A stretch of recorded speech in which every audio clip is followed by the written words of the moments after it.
Good morning students. बेटा आज का हमारा टॉपिक है रक्तचाप या ब्लड प्रेशर। रक्तचाप या ब्लड प्रेशर, नॉर्मली हम कहते हैं इसको बीपी। क्या कहते हैं? बीपी। बीपी लो हो गया, बीपी हाई हो गया, घरों में आपने सुना होगा, बुजुर्गों को अक्सर ये प्रॉब्लम रहती है। तो बेटा जो ब्लड प्रेशर होता है वो दो प्रकार का होता है, निम्न रक्तचाप और उच्च रक्तचाप।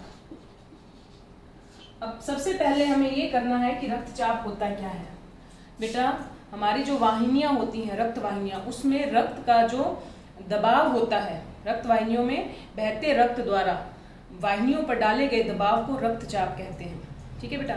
धमनियां जो होती हैं वो हृदय से रक्त को शरीर के विभिन्न अंगों और ऊतकों तक पहुंचाता है। धमनियों में शुद्ध रक्त होता है और जो शिराएं होती हैं उसमें अशुद्ध रक्त होता है। शिराएं जो होती है वो शरीर से रक्त को फेफड़ों तक लाती है और फेफड़ों में ऑक्सीजन मिलकर वो ब्लड जो होता है वो शुद्ध हो जाता है।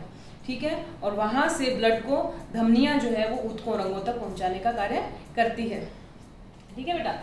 अब रक्तचाप करने के बाद उसकी डेफिनेशन मैंने आपको बताई। रक्त वाहिनियों में बहते रक्त द्वारा वाहिनियों पर डाले गए दबाव को क्या कहते हैं? रक्तचाप कहते हैं।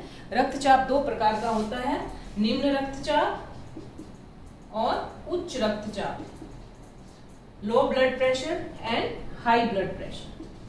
अब बेटा कैसे पता चलता है कि ब्लड प्रेशर लो है या हाई है? नॉर्मली जो ब्लड प्रेशर होता है बेटा वो होता है 80/120,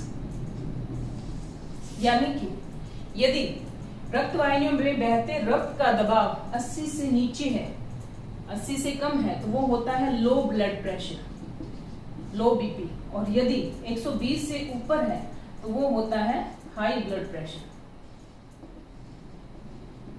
ठीक है, ये समझ आ गया। हम जो ये ब्लड प्रेशर कैसे मापते हैं, कैसे पता चले 80 से नीचे है या 120 से ऊपर है? उसको मापने का यंत्र होता है स्फिग्नोमैनोमीटर। स्फिग्नोमैनोमीटर। ठीक है बेटा, या रक्तचाप मापी कहते हैं। क्या कहते हैं?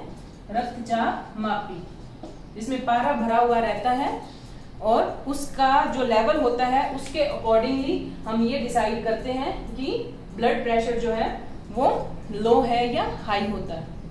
अब देखिए बेटा, निम्न रक्तचाप जो होता है उसमें जो वाहिनियां होती हैं उसमें ब्लड का जो प्रवाह होता है, रक्त का प्रवाह जो होता है वो कम हो जाता है, और जो वो कम होते होते 80 से नीचे चला जाता है तो लो ब्लड प्रेशर होता है। और लो ब्लड प्रेशर में मस्तिष्क है, हृदय है, गुर्दा है, वहां तक ऑक्सीजन और भोजन, पौष्टिक आहार का जो पहुंचना होता है वो बंद हो जाता है या कम हो जाता है, यानी कि मस्तिष्क, हृदय तक संतुलित आहार जो है और ऑक्सीजन नहीं पहुंच पाते हैं, जिसके कारण ये अंग जो होते हैं वो स्थायी रूप से क्षतिग्रस्त हो सकते हैं। ये तो है लो ब्लड प्रेशर। नेक्स्ट आता है हाई ब्लड प्रेशर। उच्च रक्तचाप कैसे होता है? जब 120 से ऊपर चला गया वो हाई ब्लड प्रेशर होता है, मैं पहले बता चुकी हूँ आपको। अब ये किस कारण होता है? ये ज्यादा गुस्सा करने से, ईर्ष्या करने से होता है। इसके अलावा भ्रम की स्थिति पैदा होना, ठीक है, और डिब्बा बंद भोजन ज्यादा करना, भोजन में मैदे का प्रयोग अधिक करना, घी, अचार, तली हुई चीजें ज्यादा खाना और नशीले पदार्थों का सेवन करना, और श्रम विहीन, यानी कि जो व्यक्ति बैठे रहते हैं, जिनका काम ऑफिशियल वर्क होता है, तो उनको व्यायाम करना जरूरी होता है। बिना व्यायाम करने से भी धमनियां, जो वाहिनियां होती हैं, उनमें ब्लड का प्रवाह जो होता है वो अधिक हो जाता है। ठीक है बेटा, तो ये है हाई ब्लड प्रेशर। और इसके क्या उपचार है ब्लड प्रेशर के? कि हमें डिब्बा बंद भोजन नहीं करना चाहिए और व्यायाम करना चाहिए। इसके अलावा नशीले पदार्थों का सेवन बिल्कुल भी नहीं करना चाहिए। ठीक है। अब इसके बाद नेक्स्ट जो हमारा टॉपिक है वो है नशीले पदार्थों के सेवन से हमारे शरीर पर क्या दुष्प्रभाव पड़ता है। अब नशीले पदार्थ कौन से होते हैं आप सभी को पता है, गुटखा है, तंबाकू है, मदिरा है, ठीक है, और ये सब अफीम है, ये सब क्या है? नशीले पदार्थ। अब इनके सेवन से क्या दुष्प्रभाव होते हैं? जैसे गुटखा है, गुटखा खाने से क्या हुआ? गुटखा खाने से सब म्यूकस फाइब्रोसिस रोग होता है। कौन सा रोग होता है? ये इंपॉर्टेंट क्वेश्चन है जो अक्सर एग्जाम में आता है। सब म्यूकस फाइब्रोसिस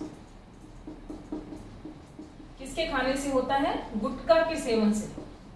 गुटखा के सेवन से कौन सा रोग होता है? सब म्यूकस फाइब्रोसिस रोग, इसका लक्षण क्या होता है?